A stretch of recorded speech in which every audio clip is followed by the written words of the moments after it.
پہلی بات تو یہ ہے کہ نواز شریف صاحب کی صحافیوں سے ٹولیوں کی شکل میں ملاقات ہوتی تھی. میں نیشنل ٹی وی پہ بیٹھ کے آپ کو بتا رہا ہوں, بہت سارے ہمارے صحافی دوست ٹولیوں کی شکل میں صحافی جاتے تھے. ایک بھی صحافی انڈیپینڈنٹلی عمران خان صاحب کو جا کے نہیں مل سکا. جو کورٹ, جو عدالت بھی جیل کے اندر لگتی ہے, اس عدالت کے اندر بھی صحافی اپنی مرضی سے نہیں جا سکتے. جن کو جیل انتظامیہ اندر جانے دیتی ہے وہ رپورٹ کرنے وہاں پہ جاتے ہیں, اور کبھی ان کا آگے شیشہ لگ جاتا ہے, کبھی کیا ہوتا ہے. تو یہ تو بالکل دو ڈیفرنٹ چیزیں. دوسری بات ہے کہ اٹک جیل میں بھی جن ہمارے معزز قائدین نے جیل کاٹی نا, وہاں پہ بھی کھانا گھر سے آتا تھا.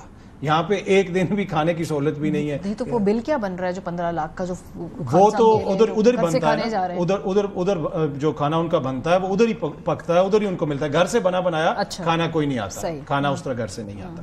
دوسری بات یہ ہے کہ دیکھیں اس وقت جو سسٹم چل رہا ہے اس کے اندر آپ جو مخصوص نشستیں ان کو سپریم کورٹ سے ملی, اس کے اوپر کیا عمل درآمد ہوا؟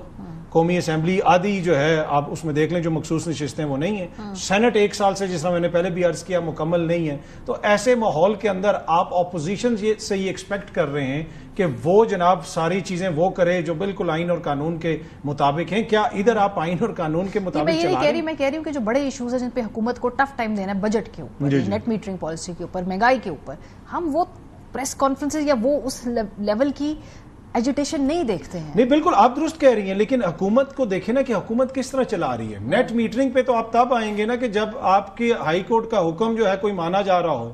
جس ملک میں ہائی کورٹ کہے کہ ملاقات کروانی ہے, لسٹ آئے گی, آپ ملاقات نہیں کرواتے, اس ملک میں نیٹ میٹرنگ کی ان کو کیا اثر ہے؟ نیٹ میٹرنگ کیا کوئی, ڈو یو ریئلی تھنک کہ دے کیئر کہ کوئی بندہ کیا کہے گا؟ یہاں پہ کیا ہوتا ہے, نظام کس طرح چلتا ہے, اس کے اوپر ایک چیک اینڈ بیلنس ہوتا ہے کہ ایک مجسٹریٹ کی عدالت بھی ایک فیصلہ دے دے گی تو اس کے مطابق ہوگا. ابھی تو آپ نے دیکھ لیا, ہمارا فیصلہ ہوگا تو سینٹ کے الیکشن ہوں گے, ہم چاہیں گے تو تاج حیدر صاحب کی جو ہی سیٹ خالی ہوتی ہے تو فوراً ہو جائے گا, ادروائز نہیں ہوگا. تو اصل ایشو یہ ہے کہ کیا نظام اس طرح چل رہا ہے؟ نظام جب آپ اپنی مرضی سے چلا رہے ہیں تو پھر انفارچونیٹلی بہت سارے جو عوامی ایشوز ہیں اس کو ہر کوئی نگلیکٹ کرتا ہے. پی ٹی آئی بھی کرتی ہوگی, دیگر جو حکومتی دوست ہیں وہ بھی کر رہے ہیں. تو یہ مسئلہ نظام کو جس طریقے سے چلایا جا رہا ہے انتظامی اعتبار سے, وہ بڑا ایشو. آپ اگری نہیں کرتے کہ سیاست تو اپوزیشن تب کر رہے ہیں جب آپ لوگ سیاست کر رہے ہو؟ ماریہ صاحبہ, میں آپ کے سامنے ایک موازنہ رکھتا ہوں جی. ہم نے دیکھا کہ ابھی بالا کوٹ کا حملہ ہوا تھا تو ہماری جماعت پہ بدترین وکٹمائزیشن ہوئی تھی. ہماری قائدین, دیگر قائدین جیل میں تھے, اور وہ پولیٹیکل وکٹمائزیشن کے کیسز تھے جو بعد میں سب کے سامنے واضح بھی ہو گئے. مگر اس وقت بھی مجھے یاد ہے کہ شہباز شریف صاحب as leader of the opposition اس سیکیورٹی بریفنگ میں آئے تھے. ہم نے قومی ایشوز کے اوپر اپنا کردار ادا کیا تھا اپوزیشن کا, چاہے وہ حکومت کے قومی ایشوز سے بات کی تھی. ہماری سارے قائدین اور نیکسٹ ایئر بھی جیلوں میں تھی.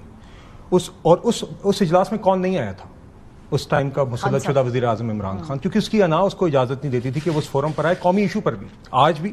آج اگر آپ یہ بہانہ بنائیں تو پھر تو ہمیں اس وقت بالا کوٹ کے انسیڈنٹ پہ نہیں آنا چاہیے تھا, ہمیں اس ٹائم پہ قومی ایشوز پہ باتیں نہیں کرنی چاہیے تھی. ہم ایک سیاسی جماعت ہے, یہی میں آپ سے کہتا ہوں, یہ لوگ اپنی ذات سے آگے دیکھ ہی نہیں سکتے. قومی ایشوز بھی سامنے آ جائیں تو یہ نہیں دیکھ سکتے, اور اسی وجہ سے آج آپ دیکھتے ہیں کہ چاہے وہ سیکیورٹی بریفنگ کا معاملہ ہو پارلیمنٹ میں, اس پہ بھی نہ آنے کی وجہ ہوتی ہے. مذاکرات کی ٹیبل اس سے اٹھنے کی بھی کوئی وجہ ہوتی ہے. فلسطین کے اوپر آل پارٹیز کانفرنس ہو, اس پہ بھی نہ آنے کی وجہ ہوتی ہے. تو بدقسمتی سے ان کا رویہ آج تک نہیں بدلا. ہم صرف امید ہی کر سکتے ہیں کہ قومی ایشوز کی طرف ان کا رویہ آئے گا, اور جس مقصد کے لیے یہ دعویٰ کرتے ہیں, یہ سیاست کرتے ہیں, وہ مقصد عملی طور پر پورا کرتے ہوئے نظر آئیں گے.